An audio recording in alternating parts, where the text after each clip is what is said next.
works. Thanks for being front row, Jake. You're killing it in the front row. I appreciate that. You can't go to the bathroom or anything. All right, we're going to get started. I think most of you know Michael, but there is a huge value, I think, today in learning his process, how he's getting more listings, and especially in this environment right now. So I'm not going to provide a huge intro other than if you guys need to get up and leave, great. We're going to try to keep the interruptions to a minimum if possible, just so we can kind of all lock in and focus on what we're talking about today. So without further ado, Michael Perry.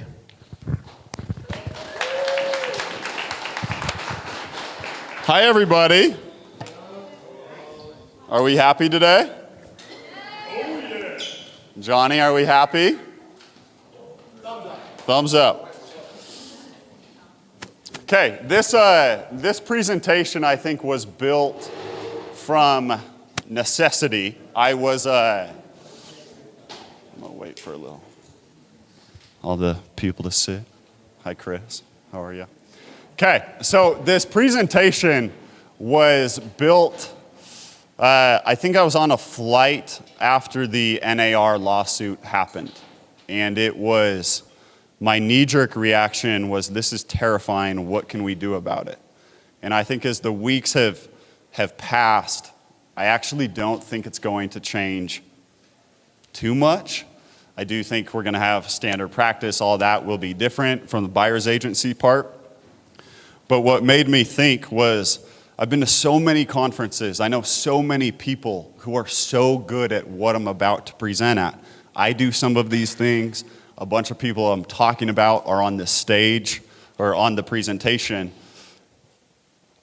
This presentation is overwhelming. It's 74 or 75 slides, and I think it's to give an idea of what you can do. So there's nobody in this room, absolutely nobody, who can implement everything that this presentation has. But I think my goal is that it sparks something that resonates with you that you can start to do. So I think the whole goal of this is, if you can leave today, I'm gonna go into it and I don't wanna get too far in my presentation, but my encouragement is a lot of us, me included, are absolutely on the transaction treadmill where you have no idea where your deals are coming from. We're waiting for the phone call, or we like to say we're a referral agent. And as Sharon said 48 hours ago, if you do business by referral only, that's a dead business because of where technology is heading. One more, I have not rehearsed this. I made this presentation live, I wrote it live. If there's mistakes in grammar, I don't care. This was not meant to be polished. Okay, the next few months will set the tone for the coming decade. I really believe that, and I'm gonna talk about buyer's agency really quick for a couple minutes. Although I don't think much changes, I think real estate agents are going to be forced to give their value at the very front. And what I mean by that is, for so long, and this is actually a really interesting stat that we came up with yesterday. So the Perry Group, I don't know if I should share this or not.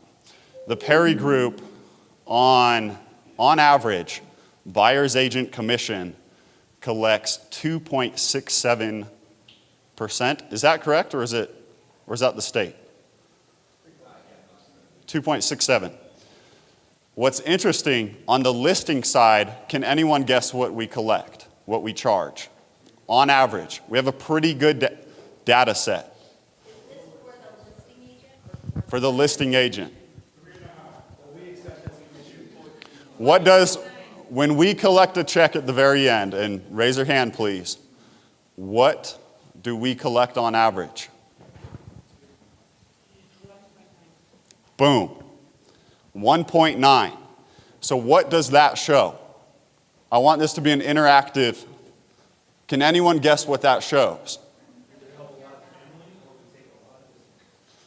As Chris said, we either help a lot of family or take a lot of discounts. I'll offer a third option. You don't have to negotiate your buyer's agent commission. in the current climate, you never have to. You have that one-off scenario where homie's paying you $1,000 and then you'll beg for 2 or 2.5. But what that's proven, and this, I'm not going to take many shots at agents today, but this is a shot at me included. I'm part of this. Jack's part of this. We are not great at defending our commission or explaining our commission. So when the buyer agency rolls around, not much is going to change, but you are going to have to explain your value rather than hide behind the curtain of I'm free. This is what the seller pays. So that's something to think about. That's about the only thing I'm going to talk on buyer's agency other than relax. It's going to be fine. We're going to have to do a little more due diligence. Chris will be talking about something later or emailing. We are one of the few teams, and I'm talking mostly to the Perry Group, but we are one of the few teams in the country who is about to roll something out with Zillow regarding broker agreements. So stay tuned. Okay, like I said, I have no idea. I didn't rehearse this. This could be over at 10:30. I hope it goes a little longer than that. It could be over at 12. Is there a clock in here? There's not. I can look at my phone. Okay, my sole goal for this is raise your hand if you have a clear set standard and understanding of how you create listings and create listing leads and where your next listing comes from. Juan, would you explain or no? Okay. Boo? Cool. Those are two rock stars. They actually have quite a bit of plan. Okay, the interactive. We're starting super easy. This is ground base hits on how to set yourself up for success. If you can't do phase 1, I would walk out of this room and get out of the real estate industry. Okay, are the basics updated? So these are all the profiles I'm going to be talking about. Facebook, LinkedIn, Twitter, X, Instagram, TikTok, and website. Can you raise your hand if you have one of those? Now we're getting some action. Okay, who has a Facebook? Raise your hand. Who doesn't have a Facebook? Raise your hand. Get a Facebook. It's not for my grandpa only. Okay, who has a LinkedIn? Raise your hand. Who uses your LinkedIn? Keep your hand raised. What's interesting, if you look around, people have lowered their hands. If you look around the room when I say keep your hands raised, it's typically successful agents. Who has a Twitter or X? I love Twitter, y'all. It gives me breaking news updates. Twitter's harsh. Twitter is like they're so mean on Twitter. Who has, I'm going to go into LinkedIn a little bit. I was just at a real estate video blueprint. It's basically the best of the best in the country talking social media. Facebook is super big. LinkedIn, it's kind of that weird, they all think it's going to be vital, but it's not hitting yet. It's not working. I'm not going to say X, I'm just calling it Twitter today. Twitter, for building a local community and giving breaking news updates in a casual way, is a very easy resource. So if there's one that I would start with where you feel overwhelmed, nothing I'm going to talk about requires a videographer. I'm almost going to discourage that today. It is all what you can do with your phone. But Twitter and LinkedIn are a great starting place that you can share, you can educate, you can build a platform without having to pay for media or people taking pictures. Okay. If you're embarrassed, that's fine, but who doesn't have an Instagram? Big T. I love Tatum. Tatum's okay to not have Instagram. Okay, who has a TikTok? Who uses that TikTok? Who posts on your TikTok? Cool, good job. And then lastly, not most important, who has a personal website?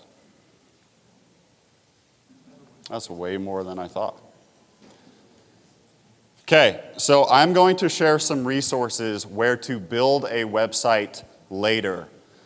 But I think the whole point of this is to build a background check. And something that Sharon talked about, a referral business is not dead, but you can't just say, I get referrals.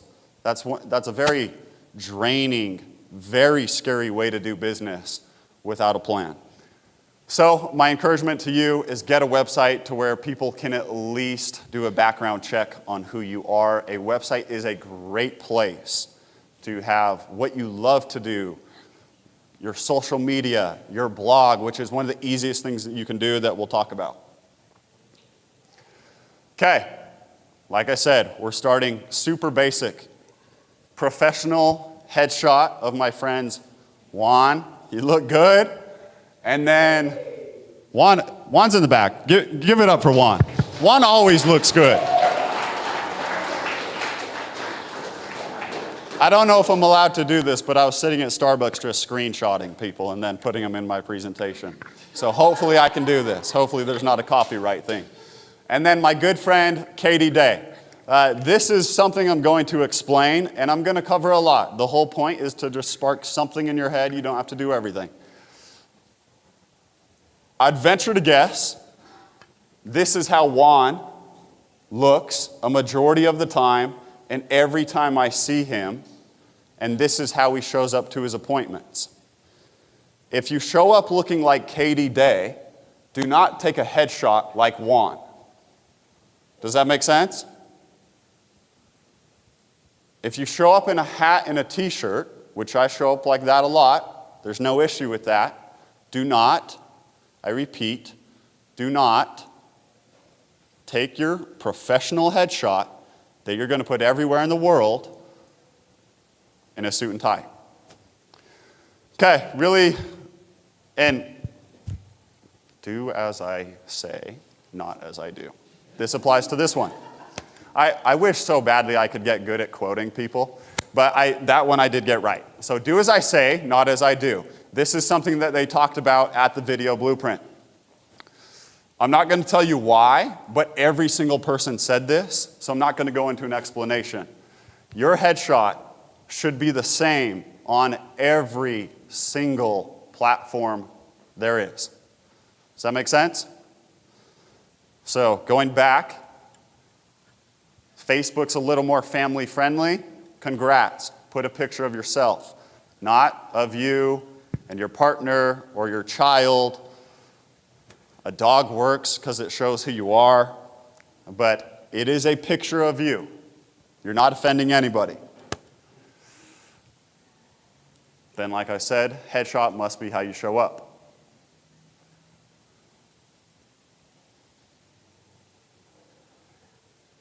Okay, we're going to go to the next slide right after this, but this is something I'm going to have you pull out your phone in a second. I was debating yesterday, I was going through people's profiles, and I've accidentally put people on blast, so I'm not going to do that.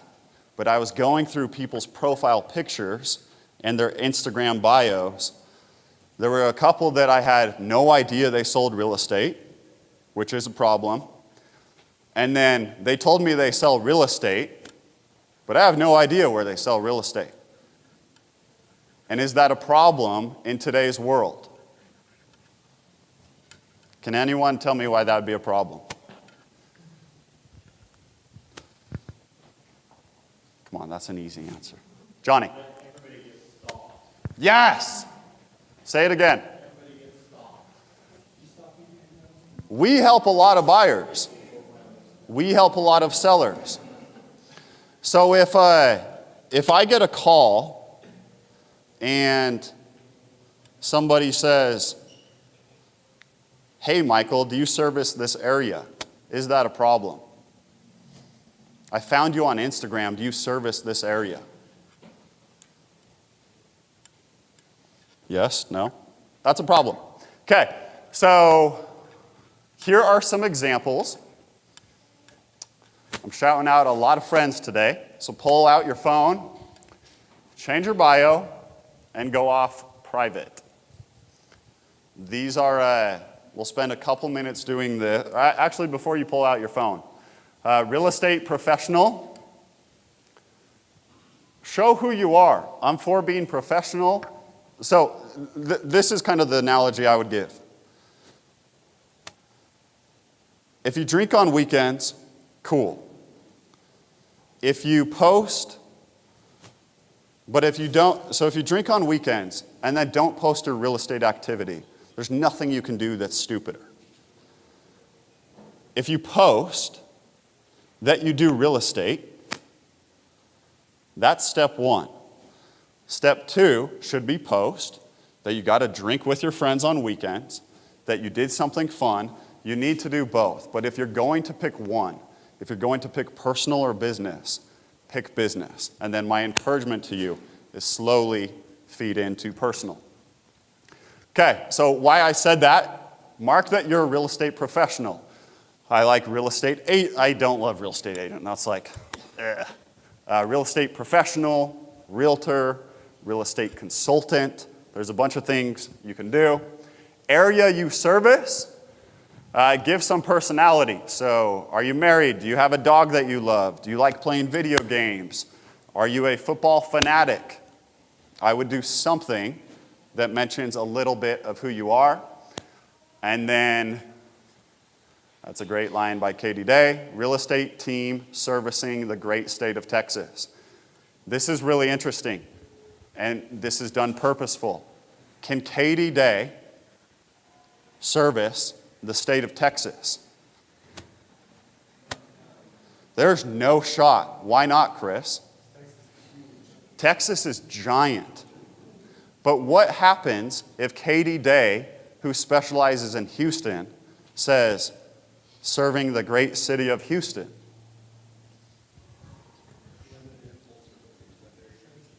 Someone gave me something.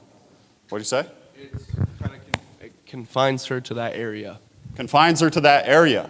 And last time I checked, people, when they're searching in Salt Lake City, often are they start bigger or they start smaller. So that's just a confusing.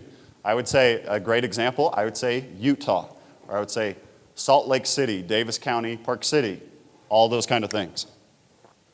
Okay, pull your phone out. These are and this is where to flex on people. Flex, flex, flex.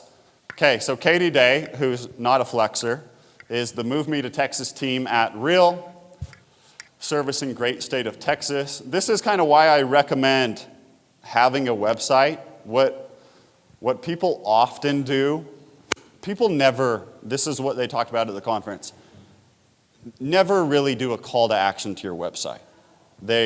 People don't want to go off Instagram. But when people stalk you, as Johnny Harris said, it's typically, they're going to scroll on your Instagram and then go to the next more professional thing, which is the website. Okay, Joel Carson, CEO, Utah Real Estate, Salt Lake City's #1 agent. A lot of you have the hack in this room that you belong to the #1 in Utah. Okay. My good friend Juan, Utah's top realtors, dog dads, Utah proud. This is what I really like. Architecture and design obsessed, home ownership advocates, buy, sell, build, flip, invest. One out of the three gives the most connection. So we're going to spend a couple minutes. I'm going to shut up. Pull out your phone and update your bios, or at least put it in notes on these couple things. And then also the last thing before I stop talking, write these people down. I'm not plugging any, well, I actually am plugging all of them. They're not telling me to. Katie Day, Joel, and Juan, they do a lot of things right. So spend a couple minutes coming up with a bio, and then I'm going to ask a couple people to share, because most of you are fun people. You too, Chris.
Thumbs up when you're done.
Okay, I'm going to talk a couple more things, and then I'm going to ask people to share.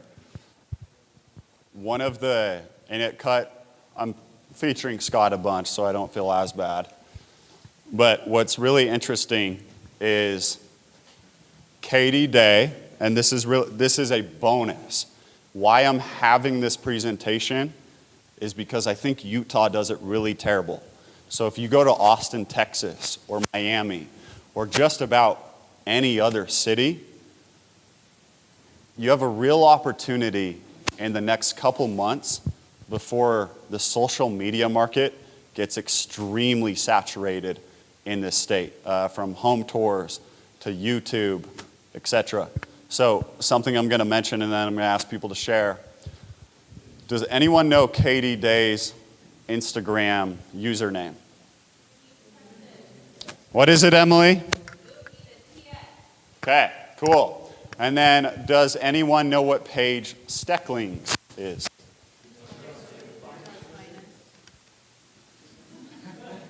I think it's all Utah real estate page. So, if you can identify where you sell real estate, I'm not going to talk about SEO. I don't know anything about that, but I would venture to say you have an advantage with advertising and all that when it explains where you do real estate. Okay, anybody want to share some bios? My man. No, just share it. I love your stuff. But Oh, thank you. Thank you, Michael. what's your Instagram so everybody can follow you for ideas? Utah Agent Brett, 2 T's. Head of the game. Okay, what's your bio? I'm an influencer. It just says Real Broker. Oh, wait. My name, Brett Devereaux, Utah Real Estate, and then Real Broker, the Perry Group, and then location, California to Utah before it was cool. And then family, real estate, doing cool stuff. I haven't done any cool stuff lately, but plan to. And then DM me for custom free home value reports and then a link tree. That's incredible. As a call to action, it gives some personality. Utah before it was cool. Okay, who else? I'm not going to call on anybody who doesn't raise their hand, but I love participation. Okay, I'm gonna share mine. My Instagram is people call me Viv.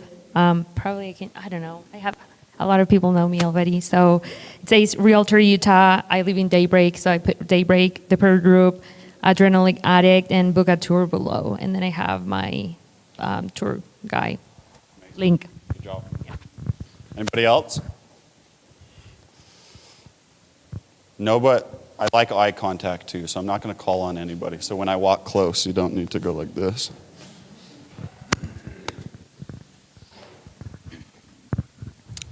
So mine has my name, and then I have, you can put Jaden Egginton. My username is Jaden_Egginton. So yeah, I have my name, and then there's an occupation part. So I have real estate agent, and then I have realtor with Real Broker LLC, car enthusiast, serving clients in Utah with the #1 real estate team at the Perry Group, and then my link tree. Anybody else with a passion want to share?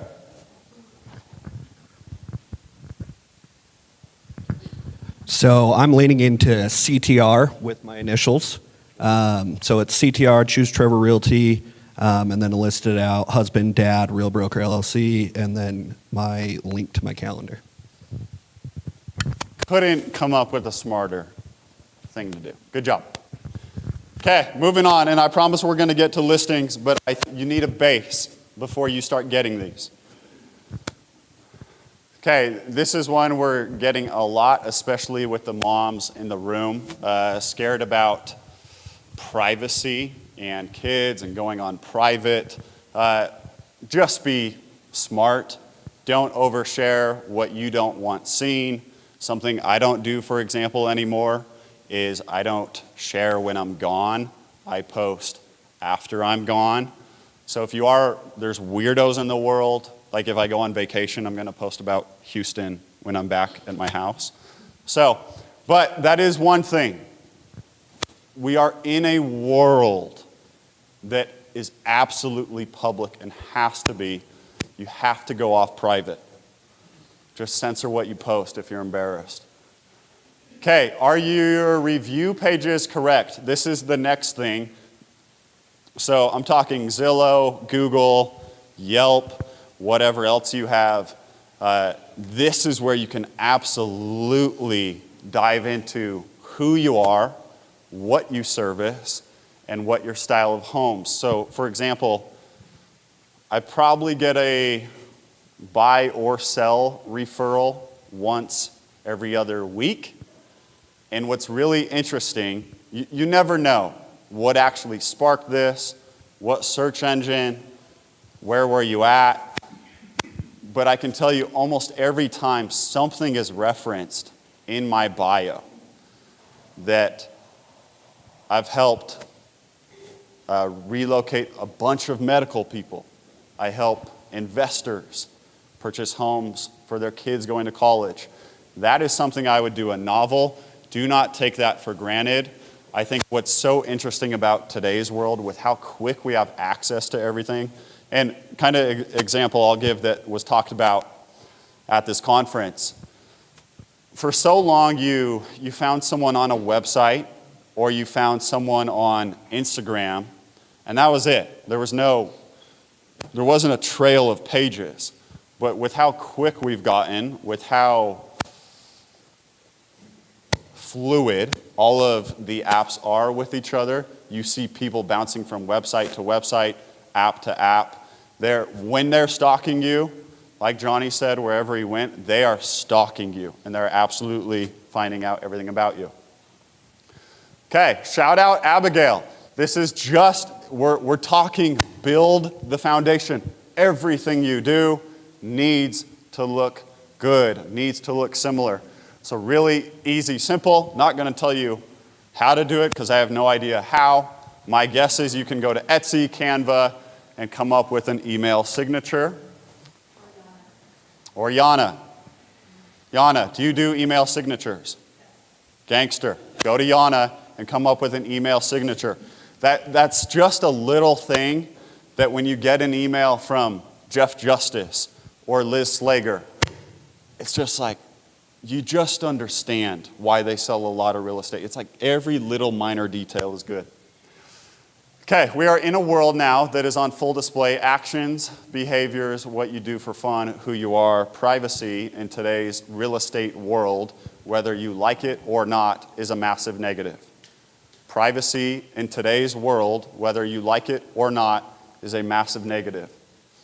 Okay, and this is why. I heard this a couple of years ago, and probably many of you have heard me say this. What do you do when you're in a different city looking for a restaurant? You call a friend, and then you look up the place. That's how real estate transacts now. Or you just go straight to Yelp. But how real estate used to transact is if I'm moving to Houston, I'm calling Chris DeRock and I'm saying, hey, who is your favorite Houston real estate agent? And then what happens after that 15 years ago? I would call Chris DeRock's real estate agent and say, hey, I got referred to you by a good friend. You're hired. What happens in today's world? It's very similar to the real estate or the restaurant industry, whether you're local or not. They're going to look you up. So I just talked about this. Could you imagine going to dinner and not knowing what the setting looks like or not being able to see the menu? Would you go there? No, you absolutely would not go to that restaurant. I don't care how many diehard fans there are, you're going to go there by default instead. Okay, this is the homework, and we have a bunch of phases. So headshot, social bio, review. Take a picture of this, actually. Email signature, make a website. And then lastly, pick your poison. I'm going to go through these really quick. I'm going through it a little later. Don't quote me on this, but I think I might get the numbers mixed up. YouTube is by far the most effective platform, or social media to produce real estate content. This is direct dollar-to-dollar referrals. Scott is doing an insane job. If you want to watch someone build from the ground up, where you're not looking at a Ken Pozek who's been doing it 10 years, and you do want to do YouTube, look at what Scott is doing from hey, this guy started this a couple months ago. YouTube is absolutely the hardest. LinkedIn, that's easy. Type in a ChatGPT blog and start posting. Did you raise your hand? Somebody? Nope. Cool. Okay, TikTok, I know nothing about TikTok. It's just their Ken Pozek, who I love, appreciate. He's probably the best of the best in this. He says, even me, I'm not like a TikTok person, and I just repost everything. And I know that's not what you're supposed to do, but he said anything's better than nothing, is just repost stuff you have on Instagram to TikTok. Facebook is not dead. Facebook is huge right now for the average buyer and seller.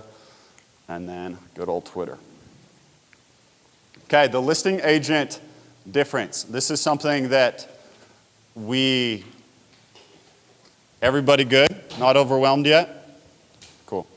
Okay, listing agent difference. This is the most analytical, nerdy part of this presentation, but the whole goal of this is to make it so when you're on your 10th listing or your 50th listing or your first listing, it's not like, hey, what does Jeff Justice know that I don't know? Okay, what must a listing agent know about the market they operate on? I've been on 5 listing appointments in the past 11 days. This is a question that is absolutely coming up when you're not in a crazy hot market. Days on market for that style of home. This is like the granular piece. If you're in Sugar House, brick sells for substantially more than vinyl siding. That's just like me geeking out, and I'm not going to teach on that. but that goes to design aspects. Know what people like in the neighborhood you transact in. What must a listing agent know? I'm going to ask the same question like 50 times about the market they operate in, average price for that style of home. Super easy to do on the MLS. Type in the zip code, type in the past 60 days, and it will shoot out the average price.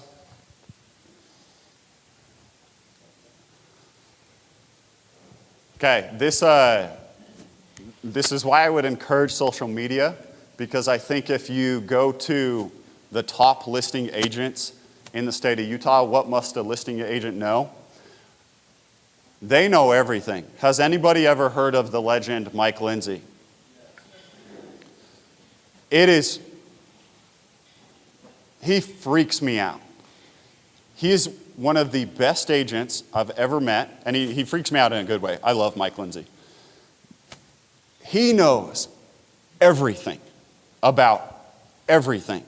He'll reference floors and stains of a house he sold 12 years ago, and he knows everybody in the circle. He hasn't sold them a house, but he knows their first name, their last name, what it sold for, who's their agent. This is the stuff that when you geek out about getting listings, you can't be Mike Lindsay or Jeff Justice or Carly or Bob Plum without knowing like deep stuff about the neighborhood. So layout, gossip, coffee shops, like a prime example. Dom and I were looking at a house in Holiday with Mike Lindsay, and he went to 3 Cups Coffee. He asked for a triple shot Americano, and he said, they gave me a double shot. They always give me a double shot. I love 3 Cups, but they piss me off. When he's showing a buyer, what does that show? You are always there, and you know everything. So that enhances trust. Gossip. The amount of times Jeff Justice and I have gotten on a call and started gossiping about the neighborhood, like probably not a good thing I do, but that's how this real estate industry transacts. You need to know just about everything you can. Okay, this was a huge thing. And if you know I appear confident.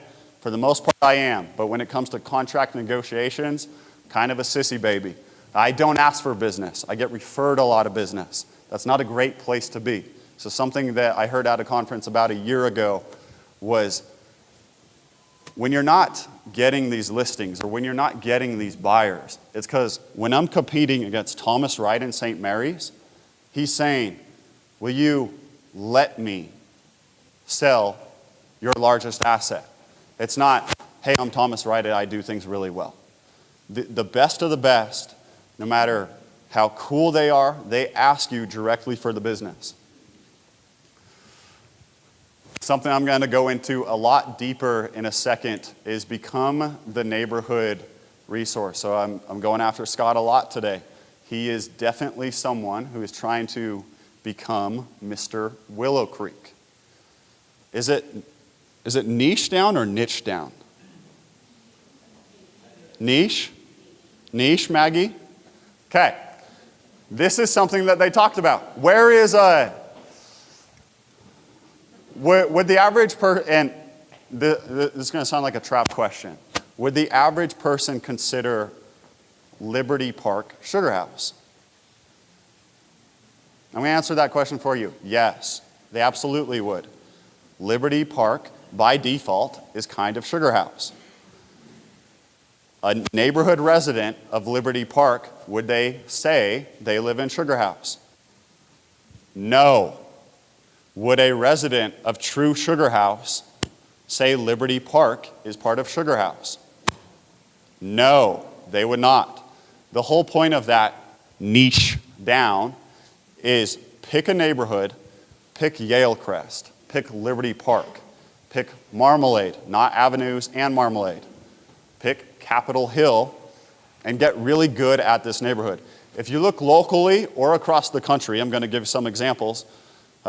Scott on his way to Willow Creek. Carly, there is probably, I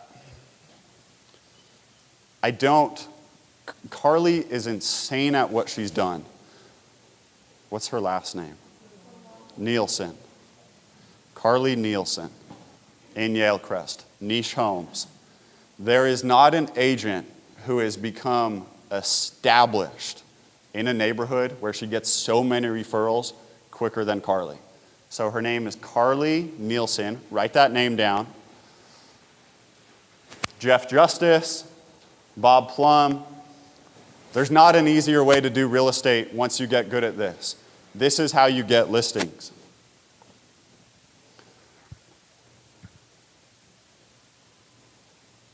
Okay, this is from Aaron Kerman. Build It. Anyone know who Aaron Kerman is? Chris, boo. Aaron Kerman is probably every other year the top agent in the world. He's definitely the top agent in LA right now, probably one of the top in California. Build a Rolodex of, this is really important, build a Rolodex of contacts who build solutions. Build a Rolodex of contacts who are solution-based. So this isn't necessarily, hey, how many buyers and sellers do you have? But when a seller has a problem, what do they need? Help. They need help. This is something that you cannot get on our Slack page. You cannot get on Google, because I don't know if you've ever tried to get on Google and look for a framer. It doesn't exist. If you get on Google and look for a plumber, they're probably going to charge you 5 times what my plumber would charge. And there's a lot of my plumbers out there. So build a Rolodex of contacts. Something we just used on a listing presentation in St. Mary's was I know an appraiser who specializes in this area.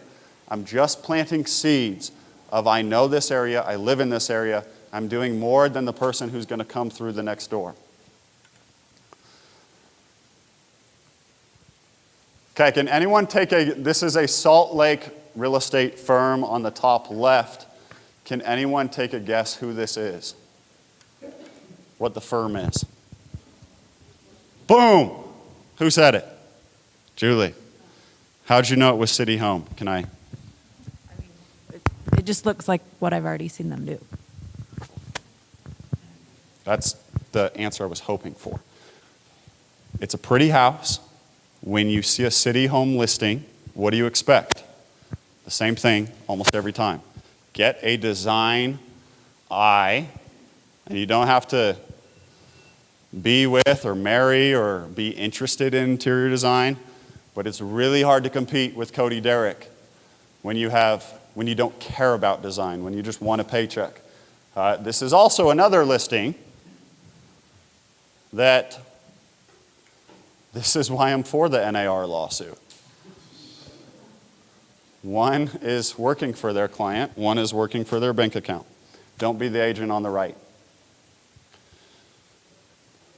Okay, this is something I struggled at for a really long time, and then we are going, cool.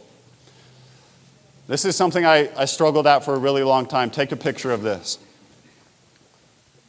So, hard conversations lead to honest communication. If you can't have those hard conversations up front with your sellers, guess what's going to happen? You're going to get the listing. And then guess what's going to happen? Brutal transaction if you get there. What's another thing that could happen? Your house ain't selling. The amount of times I had when I was a 22-year-old real estate agent who wanted that listing on Michigan Ave, who said, oh yeah, seller, you're right. I think we can sell it. And then I tricked myself to thinking we can sell it. So a little tip here. When you're in listing presentations, be the buyer. Does that make sense? Criticize this house. Walk through this house thinking how terrible this house is. Obviously, you don't relay that. But when you get pressed on pricing, you can spit these things out. Honest communication leads to trust. Trust leads to selling for max price.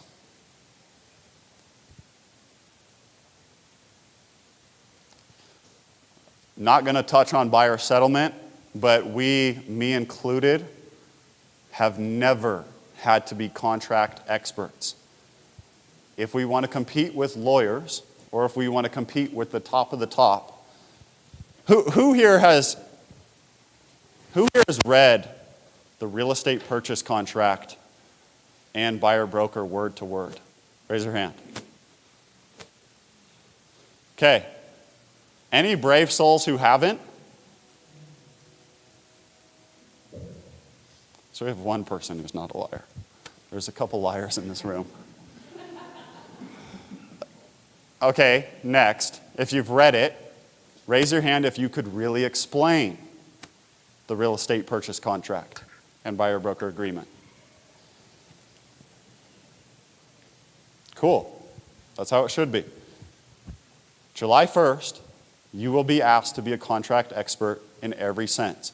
When you're a contract expert, July 1st won't be that scary. You're just spitting out words on a contract. But it's really, could you imagine going to a lawyer and say, hey, I'm paying you $20,000 to represent me, and they don't know a contract through and through? We're legally looked at pretty similar to a lawyer, to an attorney in a real estate transaction. Got carried away at Starbucks. Words are your best friend. Okay, what must a listing agent know about the market they operate in, your competition, and what are they good at? Pay attention to this.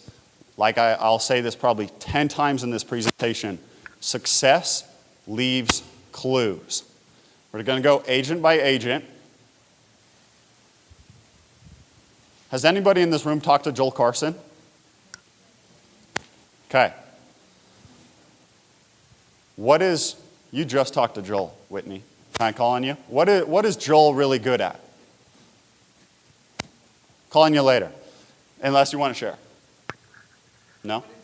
Yeah. What would you say Joel is good at? In general? Yeah. Marketing. Marketing. From our conversation, but Yeah. yes. What else is Joel really good at? He's an expert. There's one thing that I think Joel is really good at.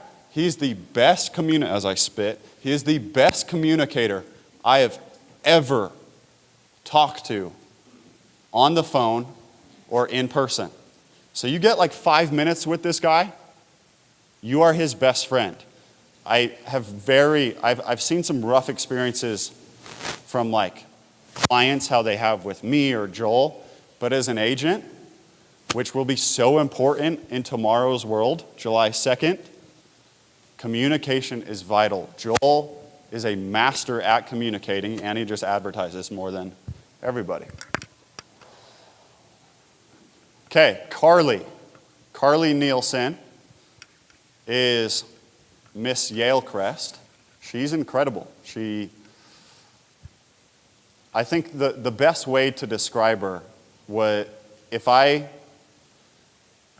I'm new to Yale Crest and I want to know how the neighborhood lives, how the neighborhood transacts, which I think our goal should become to be Carly. It's what Scott's on his way to do in Willow Creek. It feels like you're almost going to like Santa Claus. They will just help you. They'll explain everything. They explain the neighborhood. They're the heart and soul of where they live. Bob Plum, Wheeler and Dealer. That one of my favorite stories, and this is why I talk about being a neighborhood expert. I think July 2nd is a scary time for someone who's not a neighborhood expert. One of my favorite stories about Bob Plum was one of my best friends. His mom was buying a house in, I think, 2010. He walked in the house with a notebook full of about 15 addresses in like probably 4 square blocks. And he said, we're going to drive by these. These aren't on the market. And we're going to get you a house to move into. So what did they do? They drove by all the houses. She liked a house in, I think it's Westmoreland. Kitty corner, bless you, to Harvard, Yale. What did he do? He walked in with a contract, said, this is a real story. Walked in with a contract, 30 minutes later, walked out with a signed contract. You can only do that if you're a really good communicator, but what? You run the Neighborhood.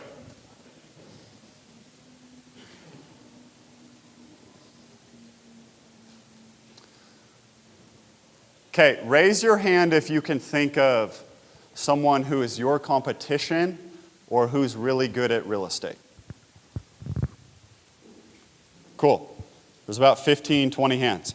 So we're going to spend a couple minutes, and then I want people to share what they think their competitors or others are really good at that they're not necessarily the best at. Okay, get writing.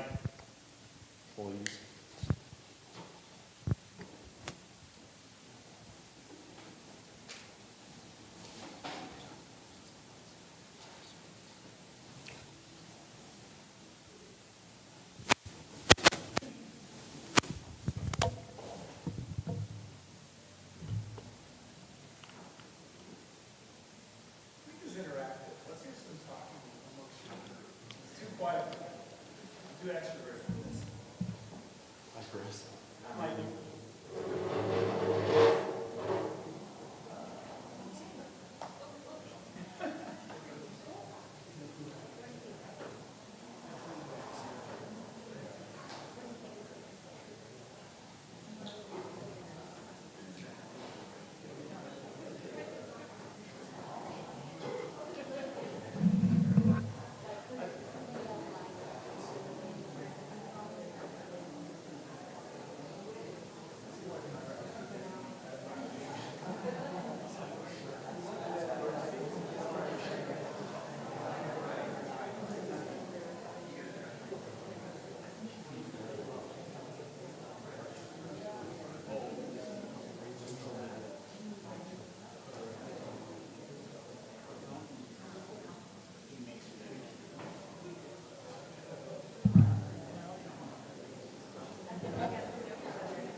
Yellow.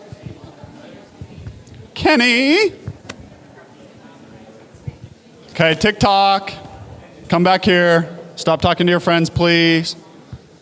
Hey, Kenny, I'm going to call on you if you disobey me. I love Kenny. Kenny is one of my favorite people in the world. Okay, does anyone have some thoughts?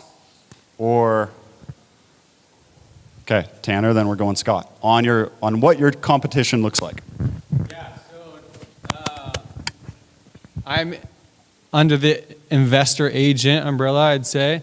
And Kyle Tucker, one of my buddies, destroys it in this space. And what he does a lot better than I do that I've noticed is being able to articulate appreciation in traditional deals where it makes sense for investors, where I am more on the seller finance niche. So that's something that I'm trying to figure out that Kyle does an excellent job of.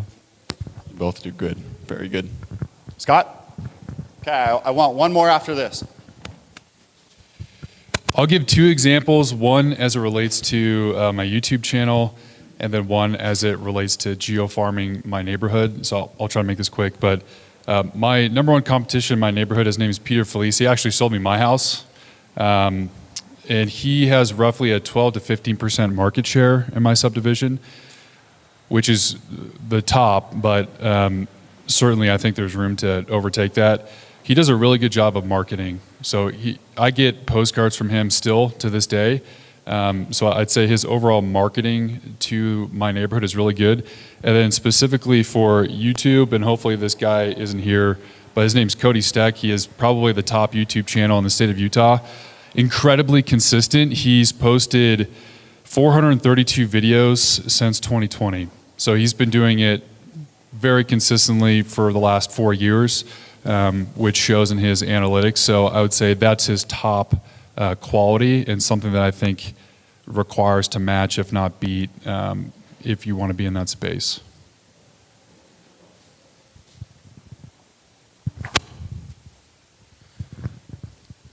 So recently moved to Daybreak. There's a team out there. It's got a big old Z on their name with a Seahawks green color they're proud of.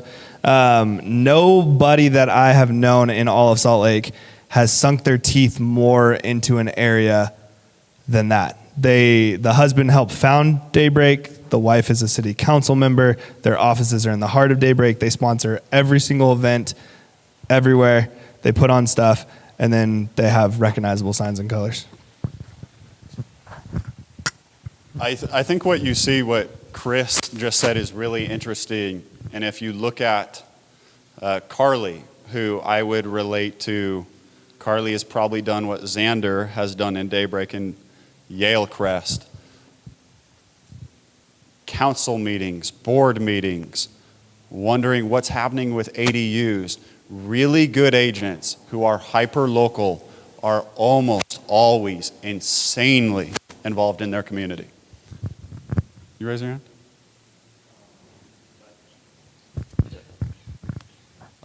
Someone that I follow, they're from Arizona. It's actually a girl. She's really good at marketing. With every closing that she has, when she hands them the keys, she does like a really nice video for them. And I think that just goes above and beyond, even after the closing table. Who is it? Her name's Claudia. Claudia. Yeah. Anybody else?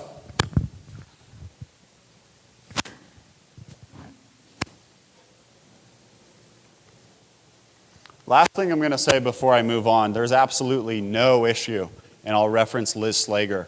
Liz Slager has run, I'm talking run the Avenues luxury for a really long time, and nobody has gotten close. You'll see random listings pop up that are 3, 4, 5 million that aren't hers, but I'm not even going to guess a market share. It's probably in a luxury listings.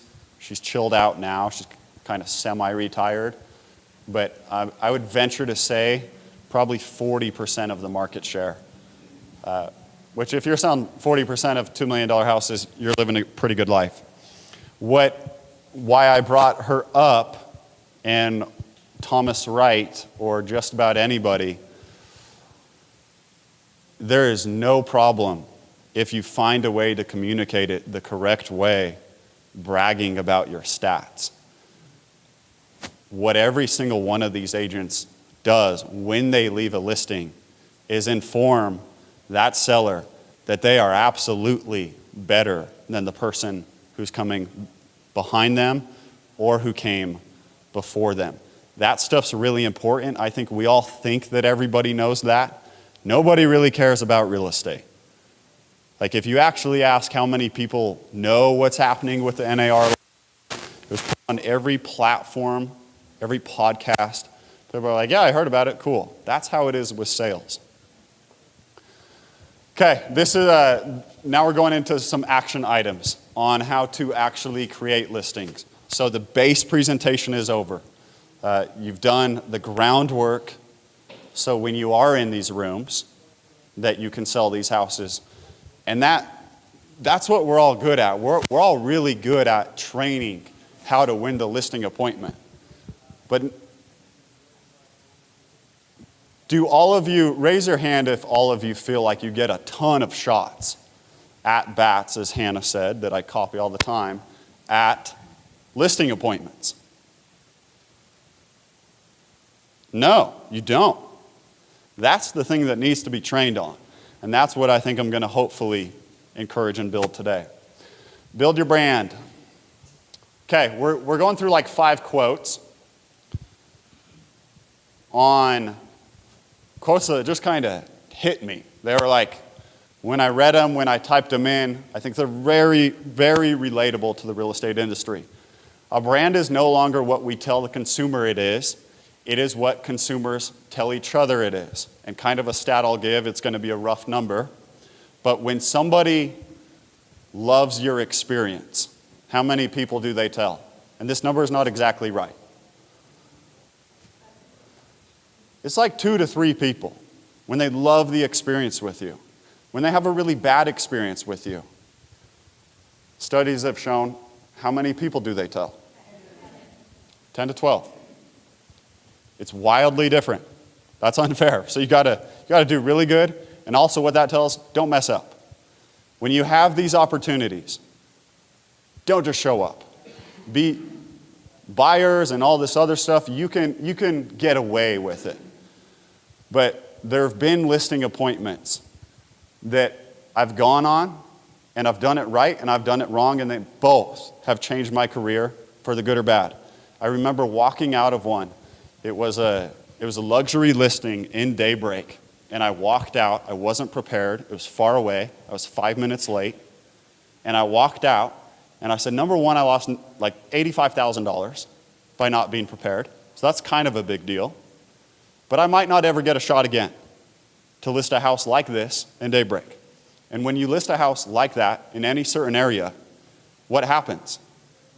If you sell that house, you get more sales, you get more at-bats. Okay, if people believe they share values with a company, they will stay loyal to the brand. This is something I'm going to talk about the brand more. Perry Group, we're doing everything we can to try and establish that. So, what's a firm that does that really well?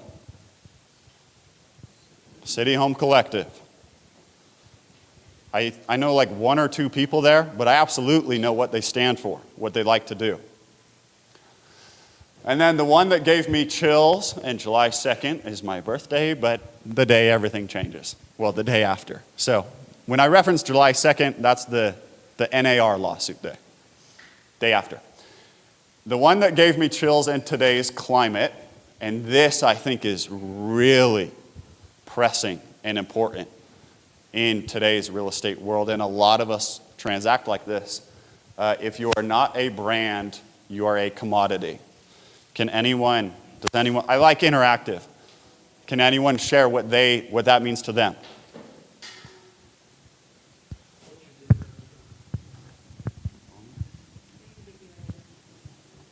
What'd you say? They can get you anywhere. Absolutely. We're going to go into that in a little bit. Chris. If you don't have something to define what you stand for, then you're just defined by the service or the action that the client wants you to get them. Not much different than a lawyer without a brand. Anybody else? That is a quote that I was sitting at Starbucks and it gave me chills. That rings true, and each day as we get closer and go past the lawsuit, that is just going to become more apparent. What I would say, the people who do really well on the other side of the lawsuit have a brand, they are going to do so much better than they did before. So this is not a scare tactic presentation. This is just me begging. We have a ramp-up period. Please start building a brand. Lastly, we love the Perry Group. We love the Perry Group. We're doing everything we can to build it, create a brand. But whether you're on or off, create your own brand, within the Perry Group. When I talk about brand, what that means is they know who Michael is. They know who Boo is. I'm not necessarily talking logos. I'm not talking graphics. I'm talking your brand is an identity that you present to the world. People need to know what your brand is and who you represent.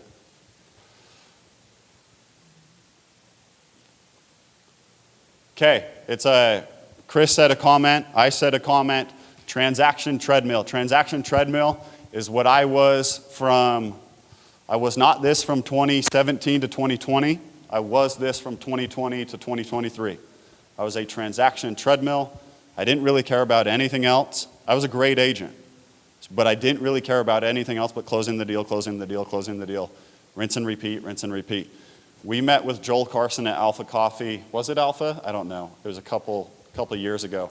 And he said, one of my biggest regrets is not farming and nurturing my SOI. That he started to, from someone who sells 110 to 180 per houses per year, if that's his biggest regret, that's what deals make deals. So get off the transaction treadmill from the sense of what I've really been thinking about lately is how can I provide a different, and this is what I want each and every single one of you to ask. How can I provide a different customer experience for my sellers and buyers than the average agent? You'll need to tell that shortly. Okay, so these are some questions, and then we're going to do the same exercise we did with the bio. Glad you're alive. That scared me. Okay, 5 questions. So I'm gonna talk about this, and then we're going to go into a brand. We're going to go into brands I really like, and then we're going to go back to these questions. So you don't have to write these notes down yet, but think about it. What is my mission? If you type in anything about building a brand, that's the number one question that's asked. What is my mission? How do I want my brand to make people feel? A mission should help create this. I'm not saying come up with some cheesy mission statement. I'm just saying come up with something that you can identify with that makes you feel good. What personality do I want my brand to convey? I'll just give kind of personal experience. For a really long time, I was a uber professional, and then I went like uber slander route. Me and Tanner, I would make fun of Tanner Webster every day on social media. I was like, this probably isn't the smartest way to present myself to the world. But now I want people to know I'm really good at selling real estate, and I'll take jabs at people. I think agents a lot of them are overpaid. I want people to know that. I want people to know I love design. I want people to know I sell a lot of houses. And then what kind of relationship do I want to build with my customers? What does my brand absolutely not represent? And this is something I really liked what Sharon said. If you work backwards, typically, not obviously, typically, the first question is easier to ask. You know what you don't want to represent. Okay, to our friends, to our people I look up to. Katie Day, we're starting with that.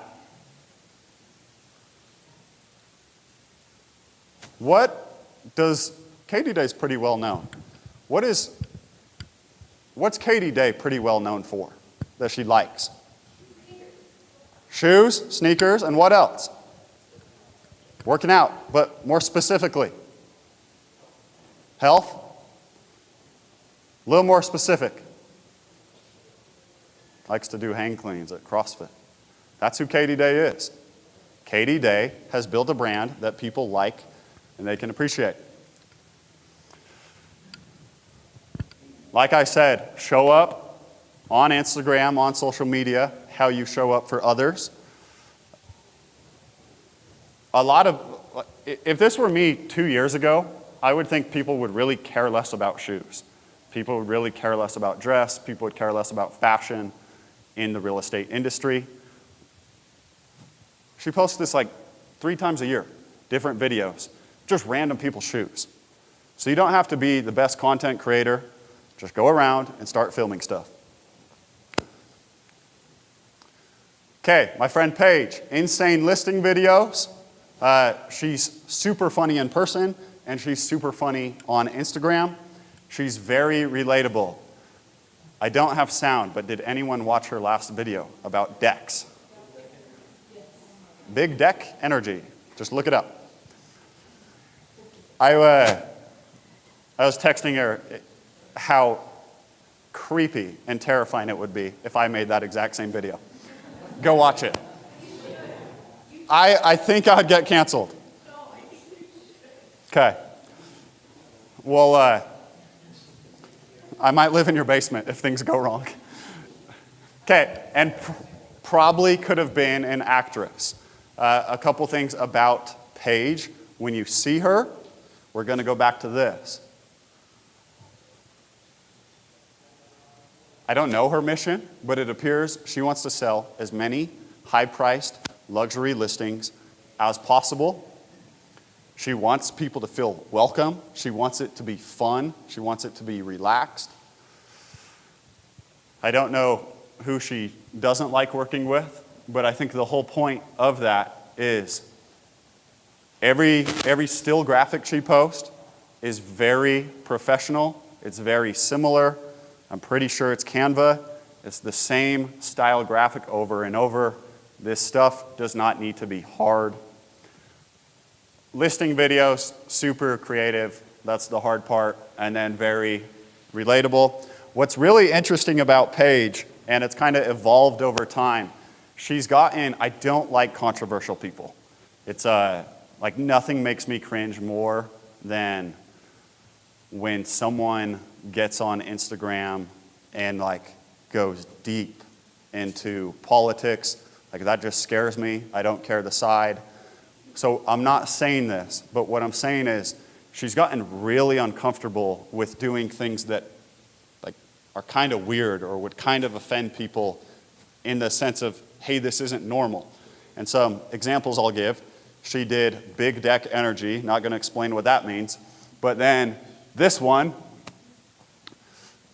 she was on the news for a helicopter. I live by the motto, and I probably learned it from my brother, do it and ask for forgiveness later. That is something that Paige absolutely does. She didn't ask Harriman City if she could land a helicopter on a house. She just did it.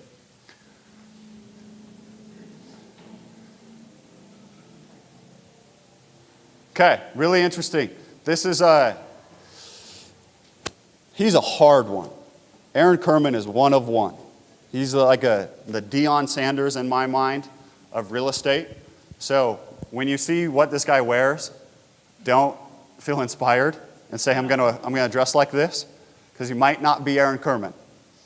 But I am gonna explain who Aaron Kerman is. Aaron Kerman is a guy who tells everybody he hates suits in real estate, that he's really good at selling real estate. I think he had a speech impediment. He has a really cool story that he started, I think he graduated from USC. He was absolutely terrified. He was scared how he would sell his first house. He now sells 10, 20, 30, 40, $100 million houses, and he's very public about who his story is. What's also interesting, I heard him on a podcast a couple of years ago, and he said, I'll help anybody.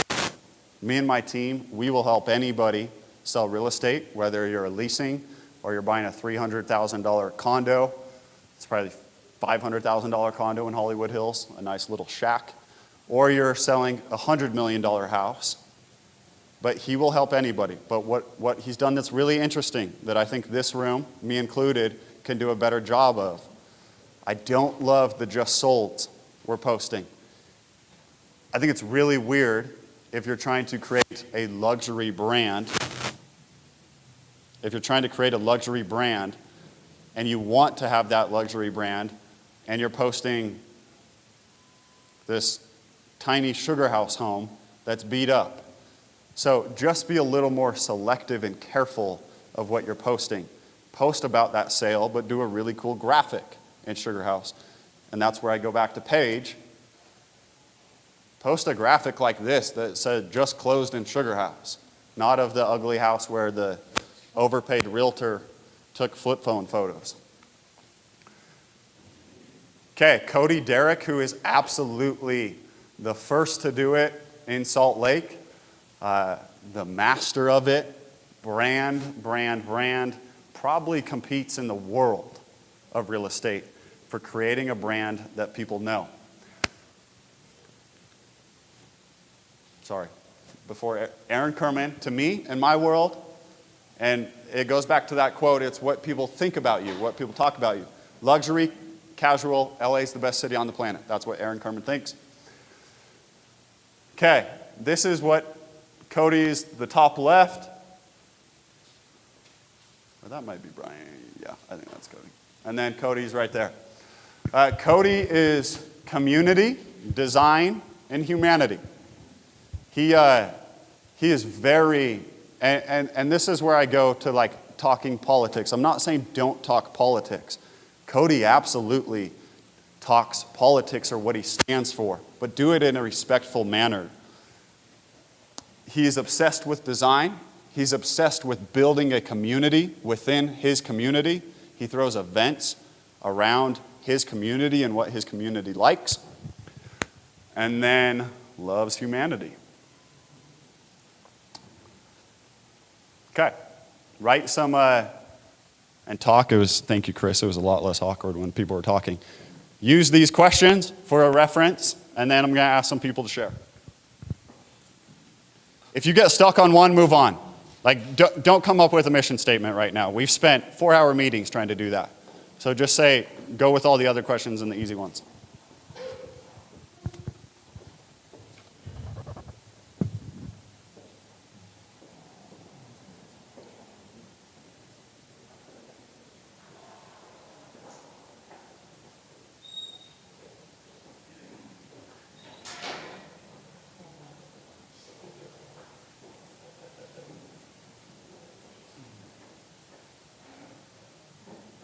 Love you, Tanner. Okay.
questions in 30 seconds.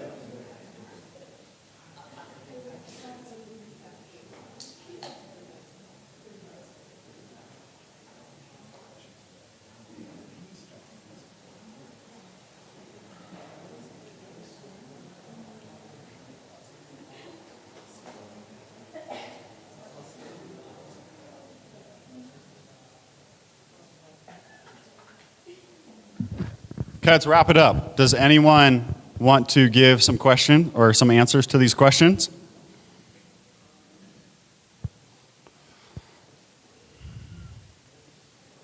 Did anyone answer any of these questions? Okay, thank you. All I wanted was some participation. No answers? Okay, I made a commitment. I'm not calling on anybody. Okay, this is hard for me because I feel like I'm so many different things, so to really nail it down is really hard. But what I want my brand to make people feel like is that they're confident in my expertise and that they can feel comfortable. I want my personality to convey that I am an expert, I'm approachable, but they can be confident in that. I guess 4, what kind of relationship do I want? My focus is that homes are spaces to be loved, and I want them to feel comfort and joy inside of those. So my quick thought was, we live in a world that makes having what you see online feel impossible. We can find joy in our own spaces, and I want them to feel like they can either sell their houses or they can buy houses and still find joy in something that's not what you see online. So That's really good. And you do that. One of my, what Julie did, I would encourage you to go home and make this weekend. It's really hard to build a brand when you don't strike emotion. And Julie, absolutely, at the very end, there was emotion with connecting with the consumer. Anybody else? Mona.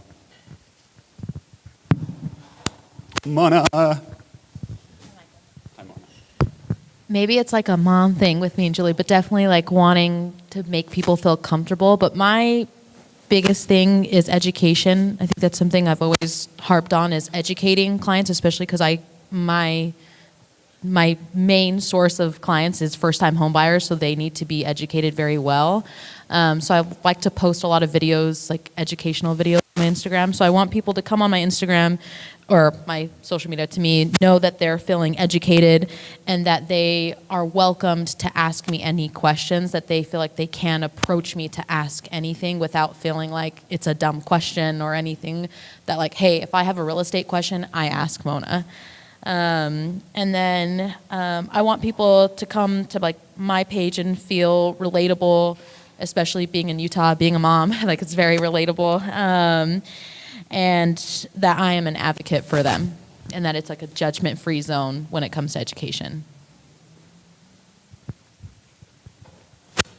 You also do a fantastic job at all that. Mona brought up a great point that said everybody feels welcome, and I'll relate it back to a story I had about 6 months ago.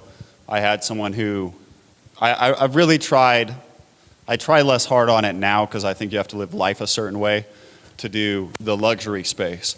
But I was really pressing it for a while, and I got a DM was, hey, I want to purchase a $600,000 house. I know you don't help those buyers, but would you help me out?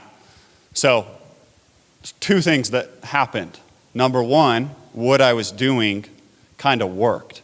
Number 2, what I was doing was really terrible and stupid. So get feedback on that, because I'm sure there's been other people who said, oh, I'm not going to reach out to Michael because he doesn't help me. I'll help anybody. Get feedback on your missions and brands, or you're going to be 6 months in.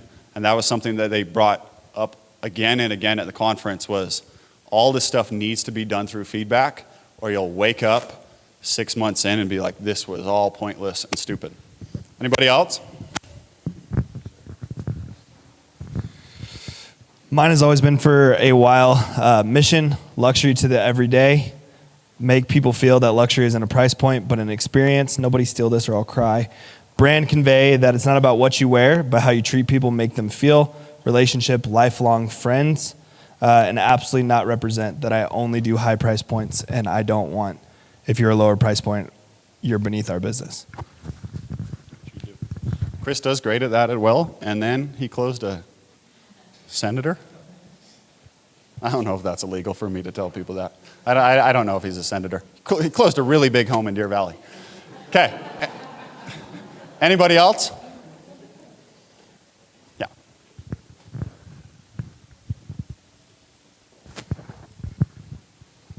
So, my main source of like building my brand is on Facebook, and that's how I've done everything. And so I am in the car community and heavily involved in the car community, and so that's kind of who I target, and that's my niche. And to those people, I just want them to feel like, one, I know everything about real estate, even though I don't, but I want them to feel like they can come to me with anything real estate related, and even if I don't know it, I'll find an answer for them. And I want people to trust that they can get an answer from me. I want them to feel like I'm a friend without even meeting me at all, if they haven't met me. And then I don't ever want people to feel like they're just another transaction to me, or that I'm a strictly transactional person. I want to make sure everyone knows that I do care about them and I care about their needs and their situation.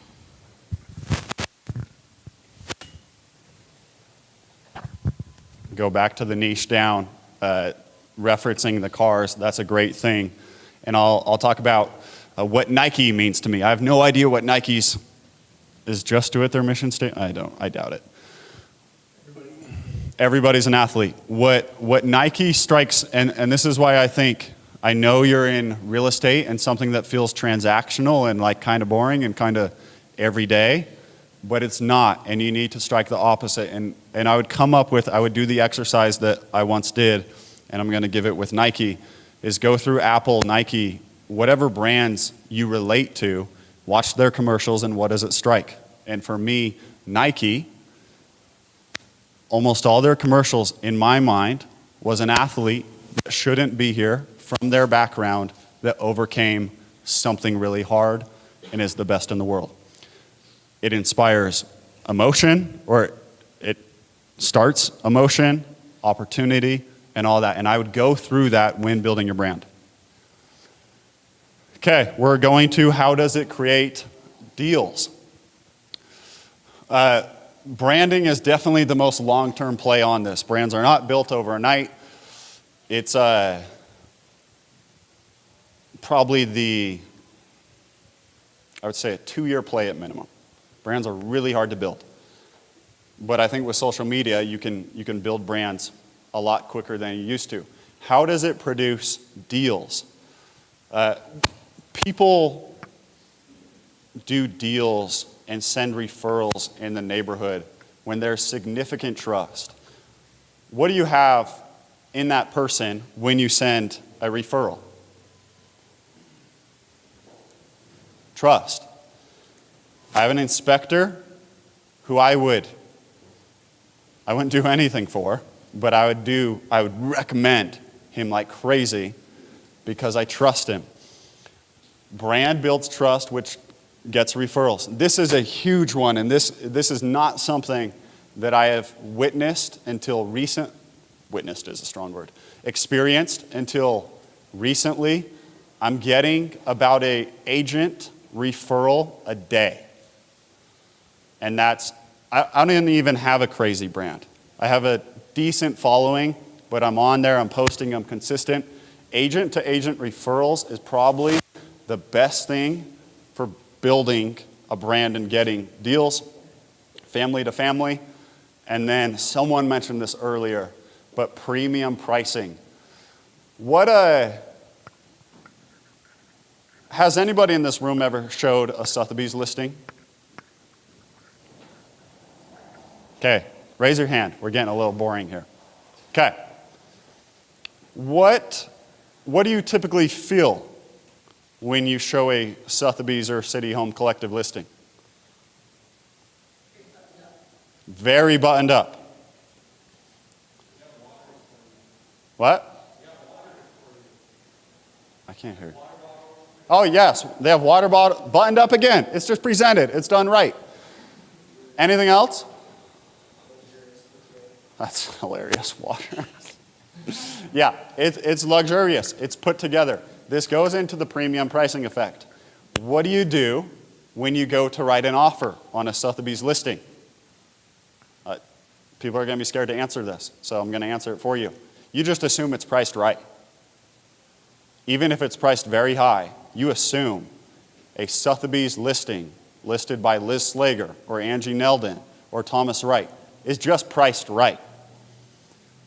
A lot of times, they're priced higher and they sell for higher.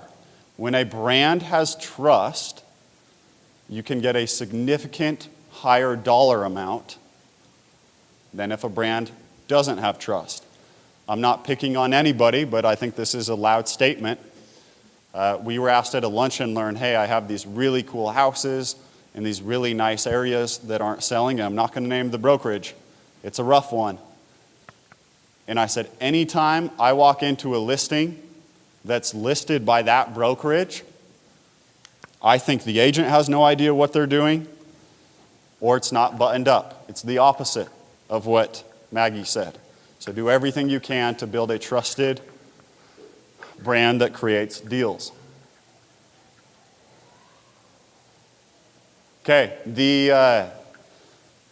this is probably, will be done in like 45, an hour. This is probably the hardest and easiest way to become a successful agent. The hardest is that it takes a little bit of capital. It takes a lot of, you're trying really hard with no results for a really long time. But I'd venture to say it's probably the most studied route of a really good real estate agent, and it's becoming a neighborhood ambassador. Neighborhood ambassadors are not buyer's agents. They help buyers, but a neighborhood ambassador is a listing agent through and through. Okay, live in the area. You don't have to live in the area. That's the hardest part. We probably want to sell in expensive areas. You don't have to live there, but treat it like you live there. We're just going to go super easy. Harvard, Yale, shop at Immigration Market, go to Logos Coffee, go on walks in the hiking trails on Bonneville, get in the roots of the community, shop in the area, work the area, brag about the area, throw events in the area. Okay, Yale Crest Forever. Carly helps buyers everywhere in the state of Utah, but Carly's absolutely known for her expertise in Utah. Some ideas. How to spend, we're going to get a little nerdy with this one. So this is her website. How cool is that? How to spend a day in Yale Crest? I didn't even know you could spend a day in Yale Crest, and I lived in Yale Crest. That's really cool. Every event she throws is strategically where? Yale Crest. Neighborhood highlights, properties. Where is Carly in this picture? That's Carly, by the way. Where's Carly? Laird Park. Everything Carly does is in Yale Crest. Da da da da. Xander. Okay, this and this is where I go to. Everything in this presentation, all in all, eventually ties to one. This is why I say do your bios. Okay, Daybreak Forever. Xander runs Daybreak for now. The top is for the best real estate agents in South Jordan. Their Instagram bio is specializing in Daybreak. What have they done? Niche down to a certain area. You got to be a little careful. So you got to it's exactly what I did. Oh, I sell luxury real estate, and then you get the buyers who don't think they help you. Nobody thinks Xander doesn't sell anywhere. Nobody thinks Carly doesn't sell anywhere because they do a great job of saying, I sell everywhere, but I am the heartbeat of this neighborhood. Okay, why become a neighborhood ambassador? There's no easier way to do real estate once you've made it. Walk to your inspections, listing queen, pocket sales, insane deals. I'm pretty vocal on how hard the real estate industry is. It's yes, I say real estate agents, certain ones are overpaid, but there's not many industries that are as backstabbing, as brutal, as emotional, and you cannot control your schedule. I've tried to do it for 7 years. Wade is trying to do it. I chilled on real estate for a year, and I thought that the schedule would chill with me when I ramped it back up. If a client wants to talk to you at 8 p.m., I don't care if you're Paul Benson, Thomas Wright, Cody, you're talking to those people at 8 p.m. What happens, though, when you become a neighborhood ambassador? Do you think the person who's tripping about their transaction, who sees you at the grocery store every other day, feels guilty when they call you at 10 o'clock? I don't think Bob Plum fields many calls, late night calls. I don't think Carly fields a bunch of late night calls. In my opinion, being a neighborhood ambassador is the only way to slightly control your real estate schedule. And I had this joke. I was doing a presentation a couple of years ago. When I lived in Harvard Yale, I would walk to half my inspections. That is sick. That saves myself an hour a day. I get to walk and get sunlight. I'm happier when I'm talking to these clients. When you do deals in a certain area, it makes real estate much easier than driving for 2.5 hours a day. Or does anyone love driving? Like, I don't know how Joel does it. I've seen that dude going 110 on the freeway. Bless his soul. Okay, neighborhood ambassador. Why I say it's really easy, you can carbon copy this. I'm giving you examples. When you see Tom Ferry do a presentation on open houses or anything else, hi mother, it's really confusing. There's not a ton of studies, there's not a ton of knowledge behind it. There are carbon copy examples of being a neighborhood ambassador. Look at Carly, look at what Scott is doing, look at what Bob Plum has done, and look at Xander. It is a really easy thing to copy and make the footprint. It's hard to actually execute, but I'd rather have a footprint that you know works and just do it.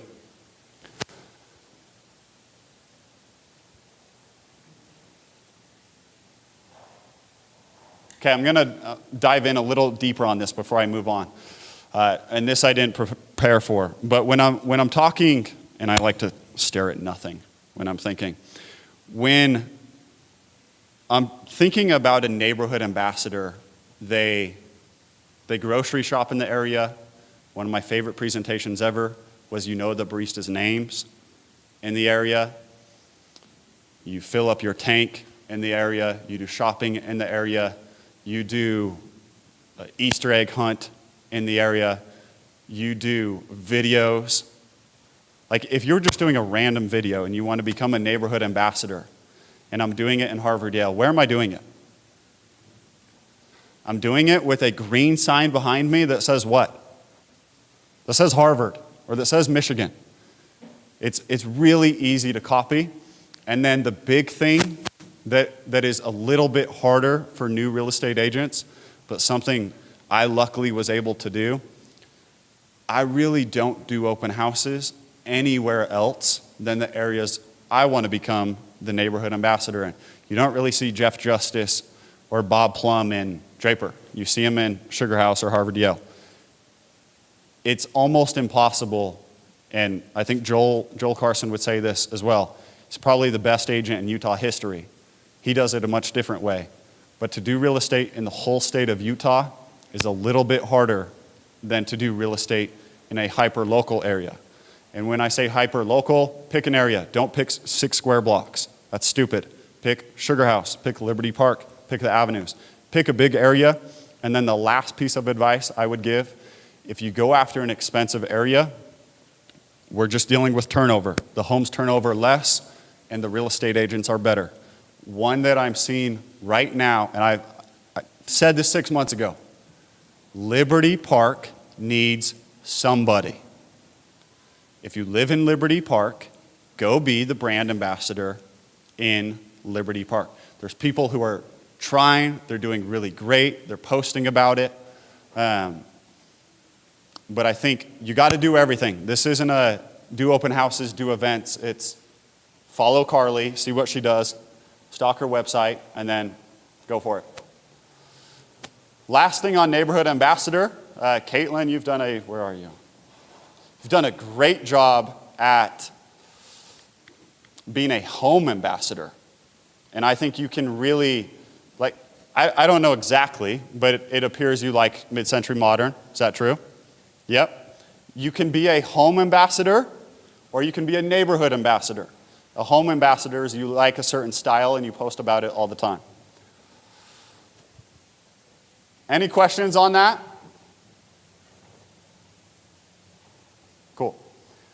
Okay, we're running a little late, so we're going to start going through it. Media channel that happens to sell real estate, by far the most lucrative one, by far the hardest one.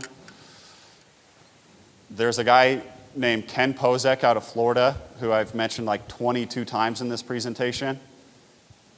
Ken Pozek will spend, for perspective, we spend millions of dollars on Zillow. Ken Pozek will spend a couple $100,000 on media, and by next year, he'll be closing the same amount of houses as we do. All from organic media, and I'm going to go into it.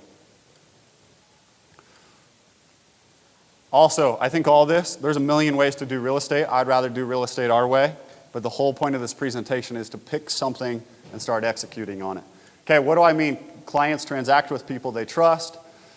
I'm talking action items. How can you actually do this? Okay, breaking news in the area. There was breaking news. What was the breaking news in Salt Lake City a couple days ago? The Coyotes. What was the breaking news yesterday? Ryan Smith, we kind of all knew this, but wants to build a district, and he's applying for it. That came out yesterday or 2 days ago. That's something, that is what gets hits. We're not talking, oh, this great home just got listed. We're talking, Ken is trusted. Ken is so known for Orlando. Why would I not buy a house through Ken? So these are really easy. Get in front of a camera. Just do breaking news. One tip that I've never heard before is, I'm going to want some help. What are some local news outlets here, or newspapers? KSL, what else? Deseret, what else? Tribune. Is there anything else that's more local, like a newspaper? What is it? Slug. Basically, what he does, he's kind of become a media outlet, but how he started was he set notifications on every single one of these things, and not everybody. What was really interesting, he said, these news outlets or these local channels are actually really bad at social media. Really, really bad at social media. So they're not the ones releasing it and then posting it, doing a video. So what he did, what his tactic was, and what I feel like Scott is doing, he's seen news, and then he's posting about it. This news does not need to be professional. It needs to be you in front of a camera, start talking. That's how you go viral with all that stuff. New developments, that's the easiest one. Salt Lake, I think, is in an absolute turning point.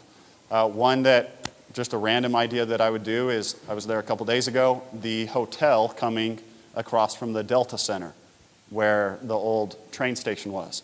Like, that's what people enjoy hearing or listening to.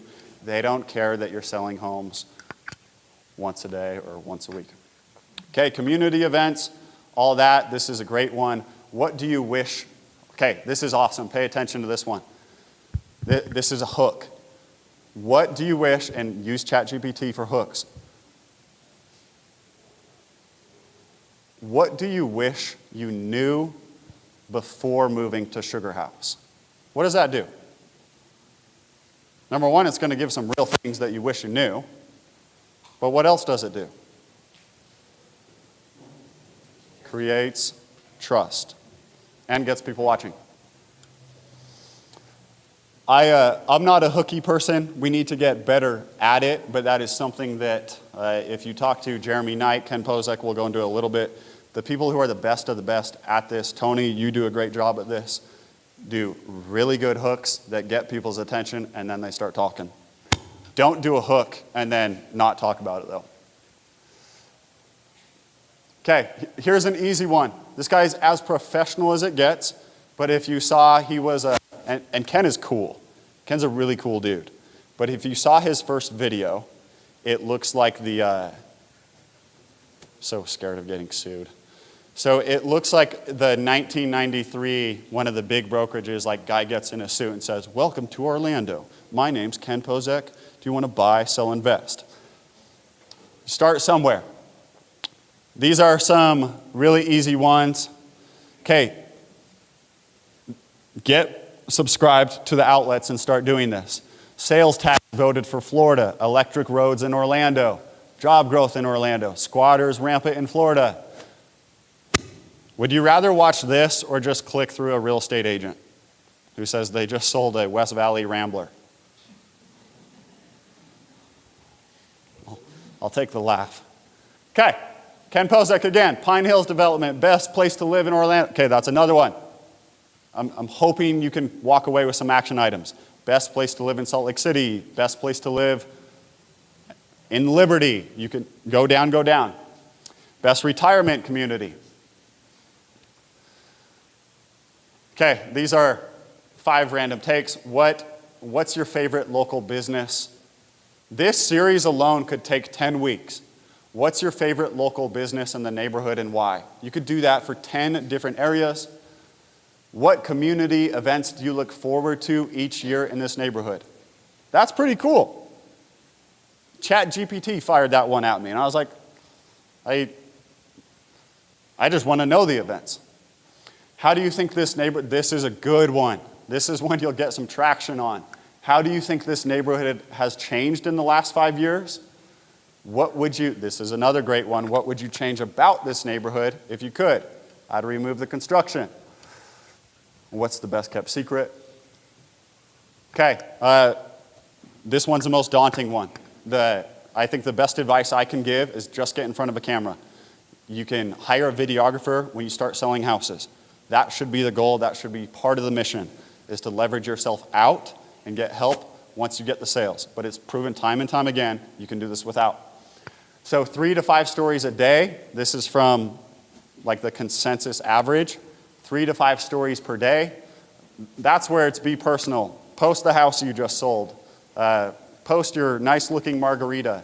Post how you're at another lunch and learn or another lunch event. Just don't say you're working hard at 4 p.m. on a Tuesday. Yeah, sorry. 30 minutes a day creating conversations with agents. Okay, we're talking agent-to-agent referral, and this is another daunting, draining one. But would you rather DM people for 30 minutes or make calls for 30 minutes? DM or cold call? There we go. No. Nope. Yep. I do it with local agents for engagement. And I think it's smart to be, especially in the new world of real estate, to be friends with these agents. But it's definitely, I am liking, commenting, DMing, and like the stupidest stuff. I'm not asking to be their referral partner. You can get lost if you send me that message. But it's just creating a relationship with them to hopefully create a referral.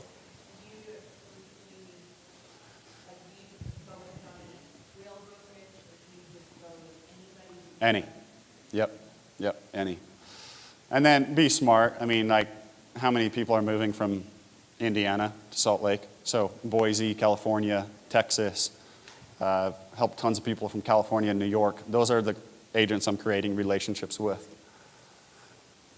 Okay, equipment needed. I will put this in a channel after, but I have the exact mic that is needed. And don't go cheap on this. Dustin, one of my best friends, we were texting back and forth on this mic, and it was hilarious. Like, he was super stoked to do videos, and it sounded like a 1993. So invest in the mic. The best part, just start doing the videos. And I think Dustin's another great one. He just did a video that's not super high quality at Hale Theater, and that's where to start, and then eventually you'll leverage yourself out. Ring light computer.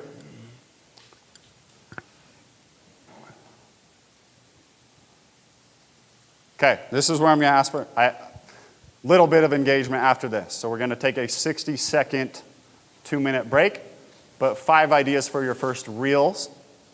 I would love some ideas on some hooks. So write some down, then I'm going to call around.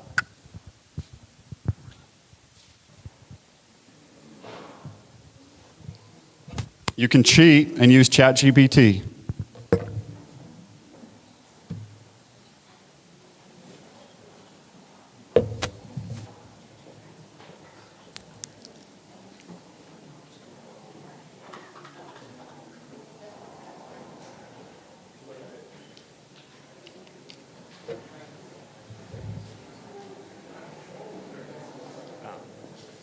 Have you messed with GPTs before? So ChatGPT has they made something called GPTs where you can like build something specific. So I just want to show a quick example. Unless you need to focus on something. So I just tried using the brand building questions that you asked. So you can set it up so that it makes sure that it only asks those questions. So I just want to show. I filled it in as if it was 90. So it said, like, it starts with the branding questions and it says, what's my message? Gives like suggestion on how you might do that. So then you go through the questions and it sticks to those 5 and then gives a summary. And what's kind of cool about this is that you could then send this link and be like, this is how you can build your branding. And it builds out the questions and then gives you a summary of it that you can then now talk to it about your own brand. Yeah. Yeah, well, so it's just a GPT, but this one specifically that I make is it just is called Brand Builder, but like it can just be sent as a link to anybody. Mother.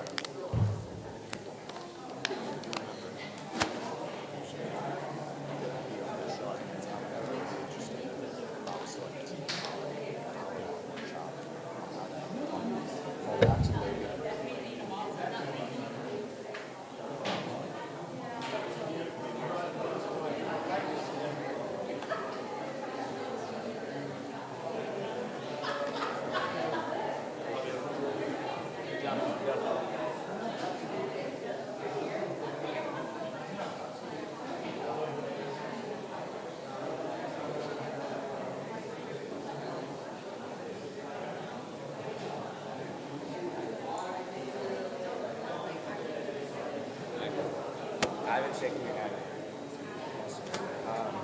What was the mic you were talking about? I don't know. Gotcha. I met a kid actually a couple of weeks ago. I was doing a photo shoot. He knows you.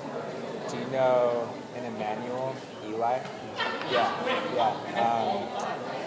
He's going for it in like the folk singer world. But I did an album cover for him, and he had a lot of good things to say about you. He's a cool guy. Let's talk more.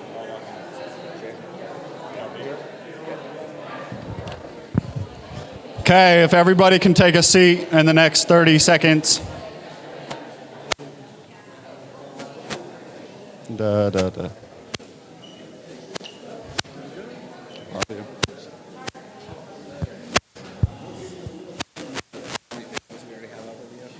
Do we? Okay, I'm starting from the back. If we can please take a little seat. Just a little bit.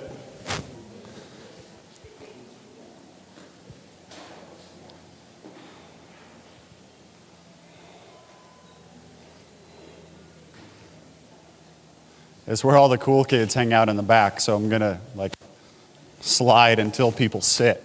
Okay, you can hang out in the back, but don't talk. Don't distract me, please. Okay, blog every day. Make a website. This is a super easy thing to do. I don't know if blogs will ever go out, but blogs, straight cheating, in my opinion now. So I'm not going to talk about these, bless you, blog prompts. But what you can do is you can create a website, post a picture with your blog, and then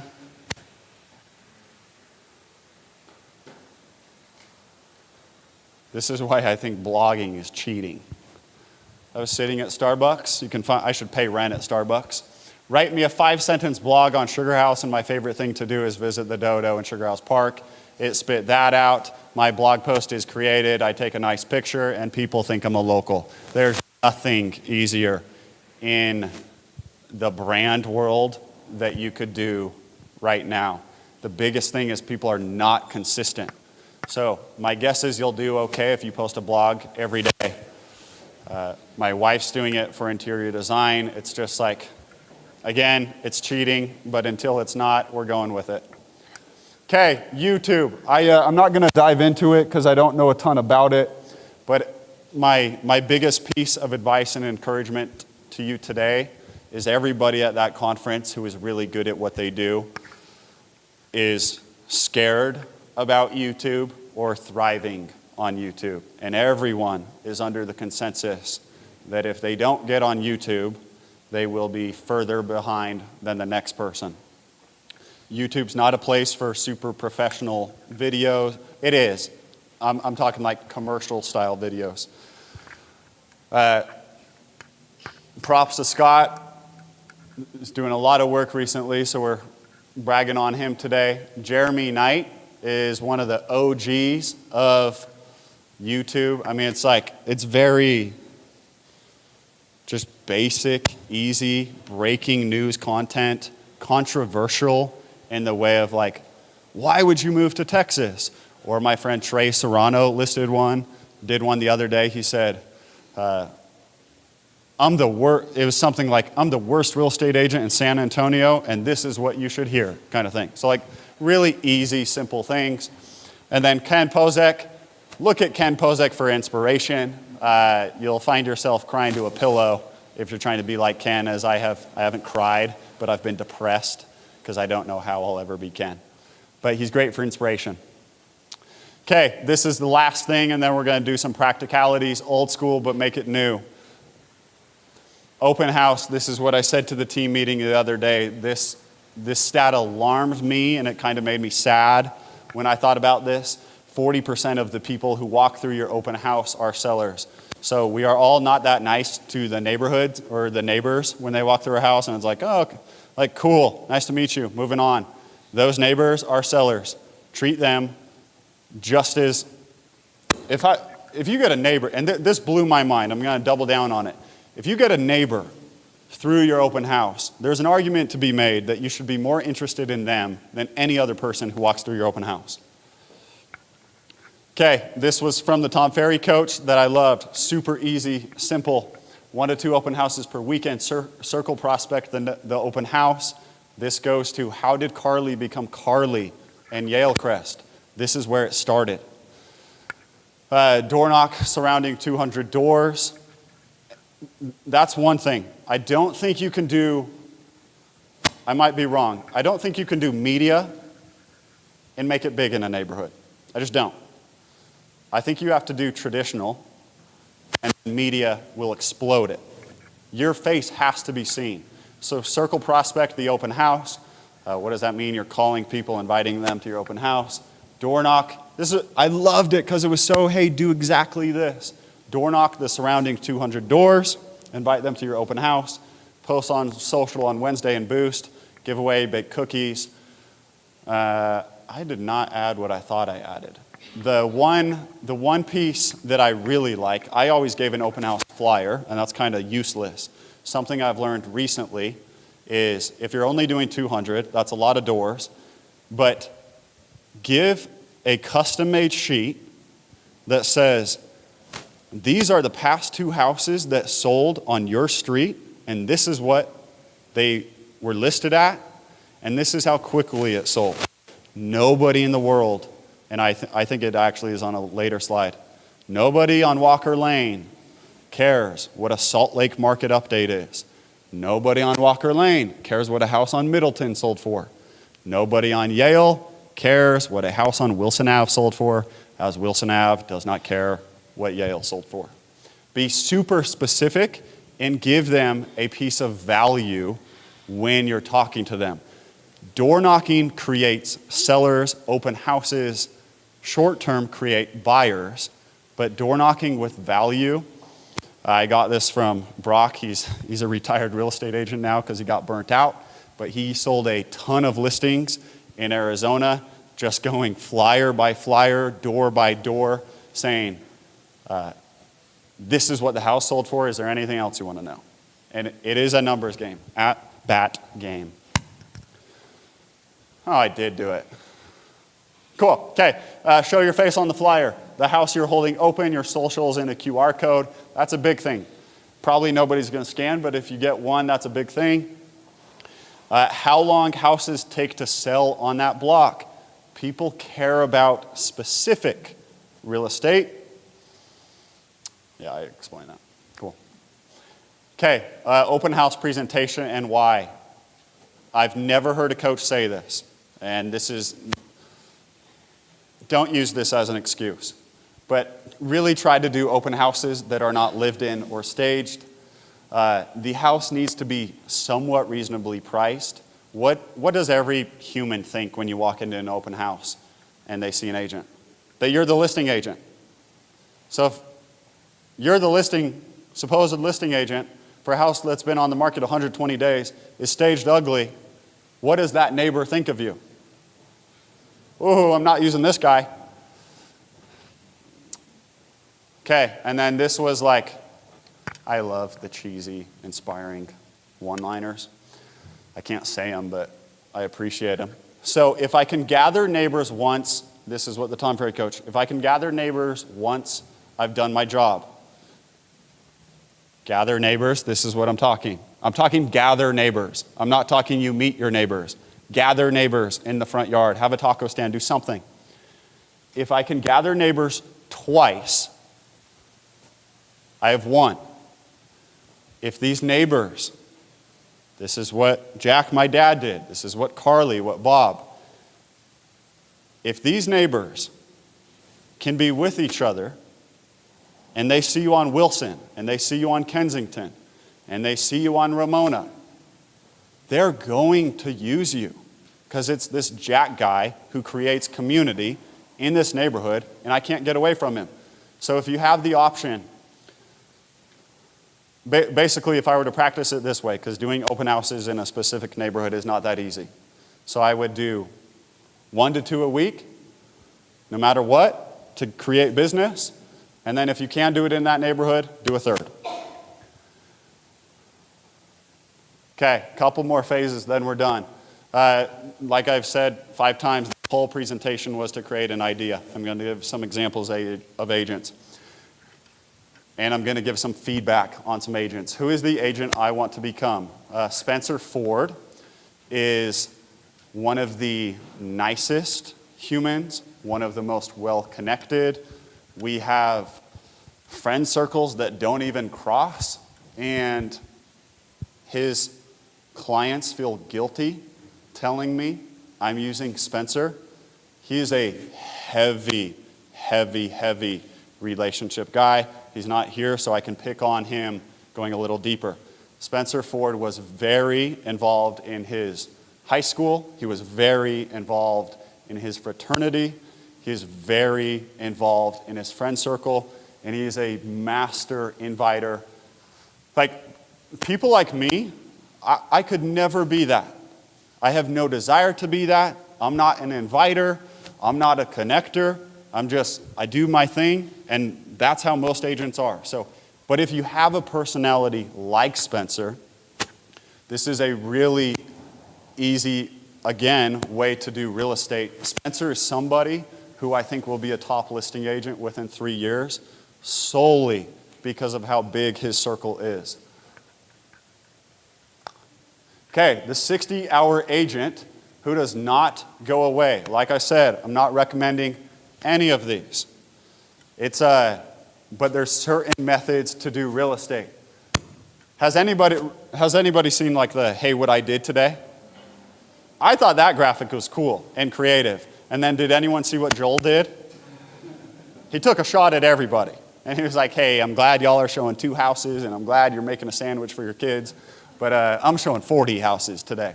So I'm not recommending it, but this is my next slide. Yeah. And then Scott at 8 p.m. at the office. Not recommending anything, but there is not a career, going to the next slide. Again, I've been criticized for this before.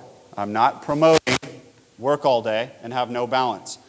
But I will say if you're struggling financially, there is no easier career than to work 40 to 60 hours and make this much money. I think the average, and I've coached a lot of agents, me included, I probably only work maybe 15, 20 hours a week on real estate. And if you can be the agent who works 40, 50, 60 hours a week for 1, 2, 3 years, it will pay dividends forever.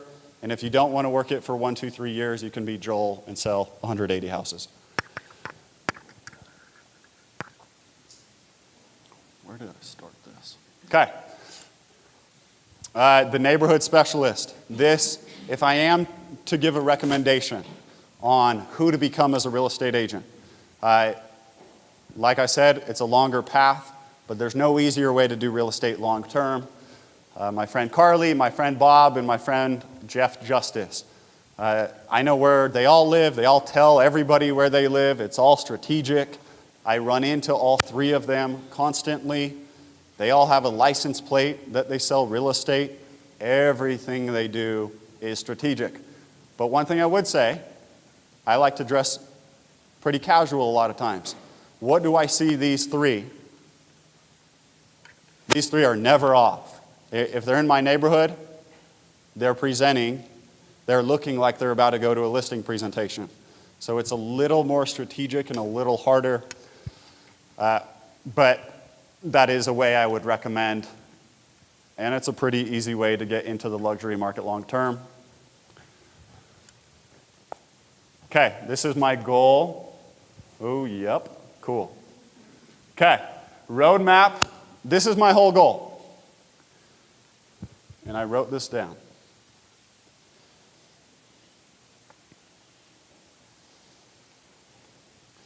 So if I were to give advice today, it's 1, 2, 3, 4, 5, 6. This is what I would do. This is my hope that each and every single one of you go and create this map. So what I would do, and something that Sharon talks about is do something that creates something. Do an open houses that creates leads and then follow it. Okay, I'm going to become the Sugar House specialist and create an Instagram and YouTube channel. Step 1, I'm not going to do this, but if I were giving advice, I would highlight the area, day 2, on Instagram. I would post once a week on YouTube about that area, sales prices, coffee shops. Like, this stuff gets fun if you get into video. I would hold open houses in Sugar House only. I would throw an event where I invite clients and everybody to Sugar House. I would target buyers and sellers in Sugar House via social media. And then by step 5, I think I'm at some closings. So I'm interviewing my closings and blasting it all over social media. And by step 6, I think I'm the neighborhood specialist. Create a roadmap for yourself. And then this This quote really rubbed me. This is the last thing I have to say. This quote really rubbed me the wrong way. Because when I take fame, I take Michael Jordan or Kim Kardashian or Joanna Gaines, and I'll never be that. But the more it was explained and the more I thought about it, I'll give the answer. Okay. I love the Kardashian show. I think it's a good time. You can judge me all you want. Dominique put me on. So if I can leave you with one thing to remember, fame is the most effective business model. That comes true with the Kardashians, but who else does this come true with? Who are these people? What are they in their neighborhood? They're famous in their neighborhood. How people talk about Bob Plum is they talk about him like he walks on water. So remember this quote from my good friend. Think of the Kardashians, because they're great at building things, and they're great at branding. And then think of my 3 friends, and try and become one. That's all I got. Thank you.